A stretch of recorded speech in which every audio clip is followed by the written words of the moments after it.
Hey, this is Professor Game, where we interview successful practitioners of games, gamification, and game thinking who bring us the best of their experiences to get ideas, insights, and inspiration that help us in the process of getting our students to learn what we teach. And I am Rob Alvarez. I'm the founder of Professor Game and professor of gamification and games-based solutions at IE Business School, EFMD, EBS University, and many other places around the world. And if this content is for you, then please go ahead and subscribe to our email list for free at professorgame.com/subscribe. Hey, engagers, and welcome back to the Professor Game podcast. We have Kevin with us today. But Kevin, before we start, we need to know, are you prepared to engage? I am prepared to engage. Let's do this. We have today with us Kevin Burk, who is the headmaster of the Real Astrology Academy and the creator of the Human Game and the Human Game Experience. He has been counseling and coaching as an astrologer since 1998, teaching astrology since 2000, and is the author of more than a dozen books.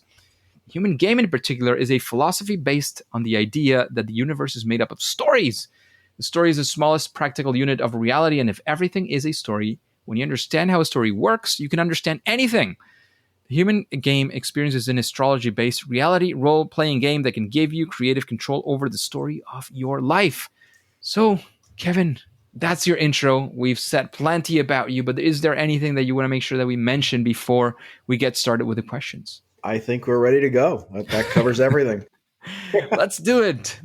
So, Kevin, we like to humanize our guests in many ways. And the first one is to understand, what does a day with you look like, and see how very human all the things that you do are. Even if you are super organized and doing a million things, you're still human, and we can see part of that in your day.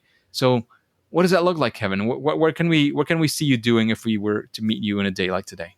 Well, were it not raining in Houston this morning, I have realized, having realized about a year ago, that I am a philosopher, and therefore thinking is actually my job. I get a lot of work done walking around my neighborhood. So I do about a 5-mile walk around my neighborhood most mornings. And the exercise part of it aside, which is a nice thing, I get so much work done there because moving my physical body just lets me play out. And I'm talking to myself a bit, sometimes out loud, sometimes not. But I work out all of these concepts. I get so many ideas and so much inspiration on that walk. And it may take weeks before those things actually make it to a piece of paper. But I categorize that as my work day because that's what gets things. And then I have other things that I do depending on where it is in the month to pay the bills. I do some graphic design. I have some production clients with some graphic design stuff that I do. That's a monthly thing. But generally it's coming up with the stories, coming up with the ideas, and classifying myself as a writer. I will also say that what most people don't understand is that a great deal, to the outside observer, a great deal of the process of writing looks like not writing. It looks like playing Candy Crush for me a lot of the time.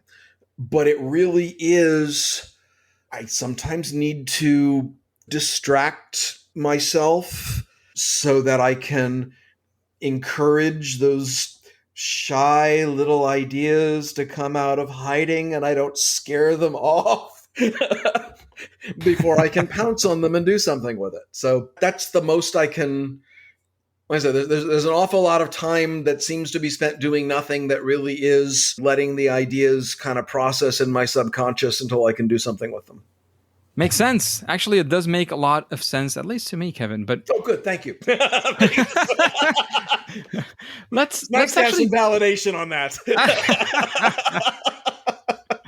let's take that and actually go for a story. You talk a lot about stories, and I'm sure that makes a lot of sense to you. So let's go for a story about a time when, especially in this world of creating games, that you've had some experience in that as well, when things didn't go your way, that fail moment or first attempt in learning. We want to experience it with you. We want to live that story with you and take away some of the lessons that you learned. The biggest, and it's a repeated, it's a repeated fail, is there's this gap between world building, between mapping out all of the possibilities and all of the rules that make up the game, and actually being able to play it. And I enjoy exploring these ideas, but especially when I started discovering, oh, there's a game in here with the astrology. I started by working out, I guess in D&D terms, I started putting together the Dungeon Master's Handbook. And so just this incredibly detailed stuff and all of these, what the houses mean and how certain things function and how you're dealing with fuel and the different elemental aspects of fuel, and going down these rabbit holes that were fascinating to me and underpinnings of what's going to make this a functional thing. And then this is all happening while I'm running a training program that became about something else. So I'm sharing these ideas with the students in my program because they need to get something, they need to know, and they're getting overwhelmed by it. And I'm realizing, oh, this isn't practical. This is years away from practical. And it takes so long, and realizing there is the difference, because yes, I like the idea that there is a rabbit hole down which someone can go and you can be supported in that. But I'm sorry, if it takes 6 hours just to understand the basic rules of the game, it's not going to be a lot of fun to play. It's like, how do I find what were the simple little things? Figuring out how to convey the game element of this without requiring 2 months of training and tutorials, because it's not fun for everybody. And even if it might be fun for you, it's not where you want to start. And I continue to struggle with that gap as I'm developing this, because I was like, ooh, there's all these things that this can do, and these new modules that I want to explore. It's like, okay, yeah, that's great, but I can't really talk about these things yet because people want to know details, and then I get into the really technical details with the rules, and then their eyes glaze over, and it's not useful. Amazing. So not diving too much into the rules, at least initially. Yeah. And what would you how would you approach it differently now that you know this? And I know it's continuous learning, but from the lessons learned in that, how do you approach it differently now that you've experienced this? I don't share most of what I'm doing. I have learned to appreciate how long the arc is of the development process, and to recognize that on a personal level, I want to be able to share my new idea. I don't want to have an idea and then have to wait 2.5 years before I can share it. And so I have a few people that are enough involved in this and know me well enough that I can share random little ideas, and they can appreciate, oh, that's going to be interesting once I figure out where that fits in the bigger tapestry of things. Because this is the development process of these things, and I know how big the potential is of all of the things that the human game does and can do and will do. And my eagerness to get things out there, the initial launches of various iterations of this, I can't even call them beta version. They were kind of alpha. They were like, oh, you're gonna road test this for me, because I didn't know what it was. I didn't know where it was going. I thought, well, this makes sense to me, so clearly to me. No, there's a gap in that process. And so that's what I've learned, is I've got a new set of criteria that something has to meet before I'm willing to put it out there in the world to people that have no idea what I'm talking about. And that was a difficult lesson, because there was about 1.5 years of this that I'm putting this stuff out there, and some people are kind of getting it and most people aren't. And it's like, okay, well, let me figure out why they're not getting it, because clearly I need that feedback, but it's frustrating. For sure.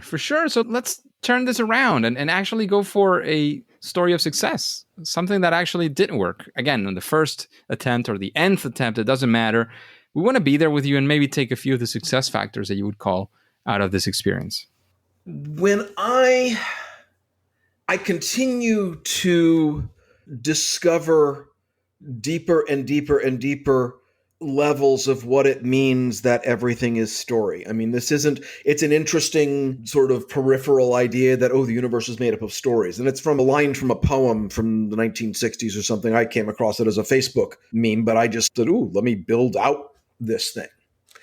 And so I realized that because everything is story, because human beings understand the universe in terms of story, that my job was to tell better stories about the stories that I'd been telling, because when I was telling a better story, then people would understand stuff.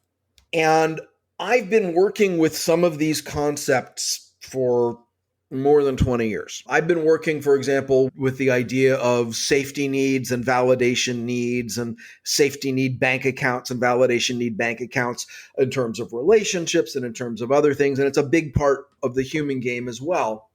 And I realized I needed to really tear that story down, because the story that I'd been telling for 20 years and was used to just wasn't connecting as well. I mean, there were things that it wasn't landing. It was an interesting abstract kind of thing, but people couldn't use it the way I wanted them to be able to use it. And so rewriting that chunk of the story and really defining, okay, how does safety resources work? Why do we care about this? Filling in some of these gaps. And then telling that story to a long-term client, somebody that I've been working with for probably been working with her for 10, 12 years, maybe longer than that. She's been through a whole bunch of different programs. She's heard the whole safety need thing. She's worked with it to the best of her ability. And then telling this new story. And all of a sudden, it made sense. All of a sudden, it's like, oh, now I get it. Now I understand why safety needs matter. Now this is something that fits in to my, now I can do something with this. And that was such a revelation. Just realizing where I needed to fill in the gaps. And for the bigger process of the human game, how do I tell the story that takes you by the hand so that you can step into the story and actually realize this isn't just something entertaining you're watching, this is something you can actually live. But I needed to find the proper trail of breadcrumbs. I needed to be able to assemble something that was a bridge that people could actually cross. And when I finally did that in this one section, that was everything. Because this is somebody that has gotten a lot out of working with me over a long period of time, and something that she was kind of understood suddenly snapped into place. Huh. Interesting. And talking about process, because that's the next question we tend to discuss. Mm-hmm. And it's related to what you were just discussing. If you were to help somebody build a story like this one, or have that narrative and help them find that thing that actually makes it click, do you have some form of again, call it process, ideation? I don't know. How would you approach this if somebody was asking you, oh, help me do that thing that you have managed to do yourself? Well, and this is broadly what the human game is and what the coaching process of the human game is. And it's about changing realizing your life is a story, understanding how the different levels of story work, and then getting your priorities straight. Because most people view life as a series of problems. And if life is a problem, the question you ask is, how do I fix it? And sometimes we just view life as a series of obstacles. And if you encounter an obstacle, the question you ask is, how do I overcome it? But if life is a game, the question you ask is, how do I win? And that's a totally different question. And that's where things broadly begin. How do you win? What do you win? You win by feeling good. All you care about is feeling better. I'm playing with, and again, this is one of those things that I don't generally put out into the wild because it's not a cogent enough story, but I'm working on something that I'm currently kind of calling the human algorithm, because I don't think human beings are that complicated. I think we've got about 10 lines of source code and everything else just sort of is based on that. I don't think when you can pare down what motivates us, what do we really care about, and get rid of all the external plot level details, it's about feelings. It's broadly avoid pain, pursue pleasure. Survive, avoid pain, pursue pleasure. Operationally, how, I win if I can feel a little better than I do right now. And realizing all you care about is feeling better. So this external goal may or may not do that. The external goal is fun. No reason not to go after that, but that's not necessarily going to win you a prize of feeling good. And so much of what I'm discovering with this and exploring with this is, what are the basic parameters of human motivation? Because you get down to what you care about, and then sort of how the programming is intended to work and where it goes wrong. And then a lot of this is, I'm kind of thinking in terms of, we're updating stories and changing stories, and these are kind of software patches, because sometimes your code drives you into a little cul-de-sac and you can't, the Roomba's hitting the wall, and it's like, okay, no, we need to reset. So yeah, I totally lost what the question was. Yeah, how do you get there? Like finding that story that you were mentioning, and how how you got there. We got a bit of that, but if you were to try to do it again or help somebody get there. Well, broadly, the question that we start with is, how do you win? And to get there, I have a part of the human game experience. One of the tools is something I call the value compass. And the value compass it's kind of a flow chart that takes you through all three levels of story. So it starts with the question, what do you want? Because most people are dealing with an external plot level goal. So what is it? What are your goals? What do you think you want? And then the next question is a character level question, which is, why do you want it? Do you want this because you think it's going to meet your safety needs? Do you want this because you think it's going to meet your validation needs? You clear those out because that's the happiness problem. And then when you're done, when the reason you want something has nothing to do with safety, nothing to do with validation, what you're left with is something you value. And when you figure out what you value, then you can get to the bigger question, how do I win? Because I don't care about the external goal. I don't care about being able to buy a new car. I don't care about this relationship. I don't care about that job title. What I really care about is how I think that's going to make me feel. And broadly, to give it meaning, what do I really value? How do I align with what I value in terms of that? And so this is how you win. You win by reliably tapping into really good feelings. You win by building a foundation of happiness. So whether or not you achieve a goal in the external world, it doesn't mess with your happiness. You can't lose. So you're able to play with anything, because games are only fun if you can't lose. The stakes have to be low or the game stops being fun.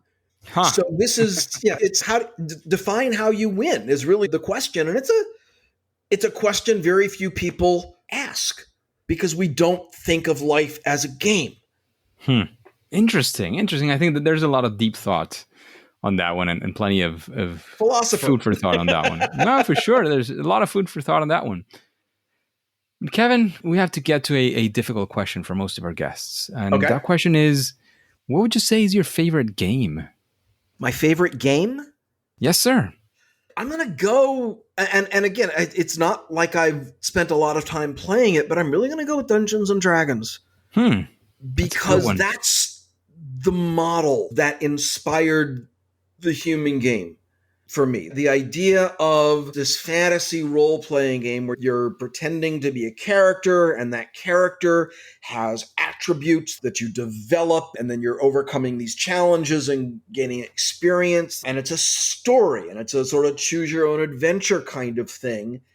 And that's how I live my life with the human game, because that's, I call the human game a reality role-playing game, because the character you play is the person pictured on your driver's license. In this game, I'm playing the character of Kevin B. Burk.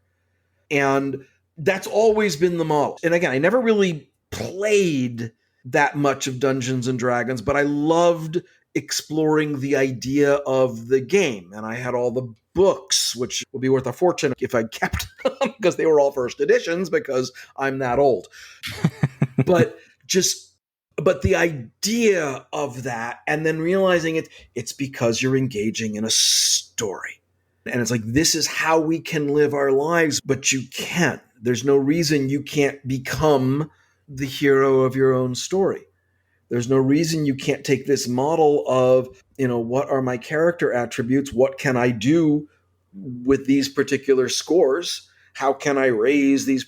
But you can. So yeah, just in terms of favorite game, in terms of what probably has done more to influence my philosophy and my life, Dungeons and Dragons. Makes a lot of sense. Thank you for that answer. Mm-hmm. And in this creating stories and storytelling world and all that stuff related to it, what would you say is your superpower? That thing that you do at least better than most other people? I can find the quibble. This is a really advanced human game skill, but it's what I find the most fun about it. It's where you challenge the fact that, okay, well, reality is a lie. I'm accepting that there's a whole lot of stuff that I know is objectively a lie, but that doesn't, reality's subjective. It doesn't need to be true to exist. I mean, any kind of the illusion of separation, the idea that you and I are separate people is a lie because there's no such thing as infinity plus one. If there is infinity, just the spiritual math on that is you can't add, subtract, divide, or multiply it. So everything must be all. And that's clearly not my reality. I feel like I am separate from, and so, okay, well, that's not true, but it's real. So I can, for the time being, I can quibble. I can leverage the lie. I can say, well, if this is the case, then I'm going to do X, Y, and Z. And then the ball is, as it were, in the universe's court. The universe can either let me get away with that or disprove the lie. So I talk about this sort of as, in the game of 3-card Monte. Are you familiar with that little street level con game? You got a huckster on the street and you're betting, and got 3 cards, and it's find the lady. You're looking for the queen, and they're shuffling the cards, and you bet where you think the queen is. And it's a scam game. But my philosophy with this is you can't cheat a rigged game. So you can play 3-card Monte ostensibly by the rules, where you put money on us, I think that card's the queen, and it's not, and you lose. Or you can go, well, I'm sure this card isn't the queen, and turn it over and it's not, and I'm pretty sure this card also isn't the queen. So this last card must be the queen. Gotcha. All right. And you can do this with so much. And that is absolutely my superpower, because I love finding that in almost any situation. Where's the fine print? Where's the loophole? How can I live by the letter of the law and really mess with the spirit of it? Because that makes for a better story, because that's a lot of fun, because that's how I can win without necessarily, playing a rigged game. Amazing. Sounds like a interesting and fun superpower for sure. Kevin, we're running out of time. So before we take off, is there any place where we can find out more about you, where we can find you in the world of the internet before we say it's game over? Yes. If you go to playthehumangame.com, that's the main page. That's got information about the human game experience. It's got a little video that talks about the happiness problem. You can register for the human game experience, or register to know when the next session of that is open. You can register for the free human game introduction class, which is, my version of a blog, which is very infrequent, but there's about 12 videos right now. Amazing. And they explore different little concepts about human game and story, and how you can have fun with this and how you can play with it. So it's a easy way to sort of become familiar with things. And then there's options to dive down the rabbit hole a little bit more if you decide, ooh, I want to play. Amazing. Thank you very much for that, Kevin. Thank you for being today with us, sharing your knowledge, especially your experiences as well. However, as you know and the engagers know as well, at least for now and for today, it is time to say that it's game over. Engagers, thank you for listening to the Professor Game podcast, and I'd like to know if you have any questions to ask other guests in the future. If you do, please go to professorgame.com/question and ask that question. If and once selected, it'll come up in a future episode and you will get your answer live by one of our guests. And remember, before you go into your next mission, please remember to subscribe or follow, whatever that looks like in your favorite podcast app, the way you're listening to us right now. Click on that, it's completely for free, and listen to the next episode of Professor Game. See you there.